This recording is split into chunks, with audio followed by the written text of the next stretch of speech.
Julia Sims is the heart of her family, a hard worker, and the survivor of a massive cardiac arrest. The symptoms that I began to notice that were so intense were in my upper shoulders and neck and back. Had indigestion for a long time. I was extremely exhausted, past anything that I had ever felt before. Her husband Jeff and daughter Brett left home thinking she was recovering from a bad bout of the flu. By coincidence, they returned home at the same time, and as it turned out, just in the nick of time. We come in, go directly upstairs. Julia was laying in the bed. She actually sat up in the bed and was chatting with us. And that was the first time she really had, like, her personality back. I put a pair of shoes in the closet, and when I turned back around, Julia's head was down, sitting on the bed. She didn't move, so I walked over to her, lifted her head up. Her eyes were set. She was not responding at all. Her eyes were a yellowish green look. I once hollered for Brett, and then I laid her back on the bed. Really, at that point, I had no idea what was going on. I had 911 on the line, which the young lady was fantastic that I was on with. Within a minute, we timed it. We were starting CPR, and I had no CPR training whatsoever. Within 4 minutes, I felt this guy push me off of Julia. It was one of the first responders, firemen. I prepared her and prepared the FRX AED to put the pads on her chest and delivered the first shock. We shocked her 6 times without the AED to shock her heart and bring it from ventricular fibrillation back to a perfusing, a good rhythm. It's most likely that she would not have survived. She was brought quickly to the cath lab. It was a very difficult case. She was very unstable on the table, and we had to shock her a number of times and do CPR during the procedure. Long procedure. Ultimately, after several hours operating on her, she left the cath lab alive. Tenuous, but alive. In my opinion, the planets really aligned that day. Had Julia been by herself, the outcome would not have been as it is now.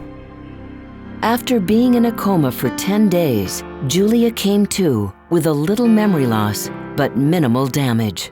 I feel great. I feel great. My daughter helps me out a lot around the house, and husband helps me out a lot. Everything's worked much better and quicker than I ever dreamed it would. To see someone in the condition Julia was in when we started, and to see her today, it's truly amazing. Now that she is recovering, Julia is on a mission to be healthy and spread the word about how to know when you're facing sudden cardiac arrest.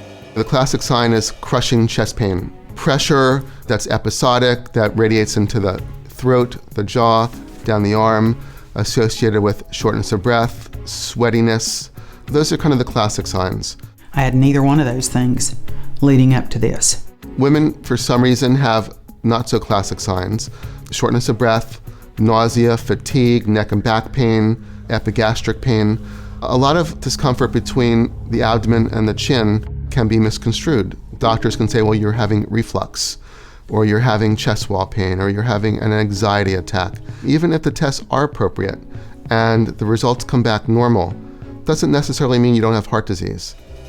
Julia is also on a mission to educate people on the importance of defibrillators like the Philips HeartsStart AED, which helped save her life. Without the defibrillator, I don't think I would have been here. I think the defibrillator is really what got Julia's heart, the rhythm started back. I don't think she would have made it without that. AEDs definitely save lives.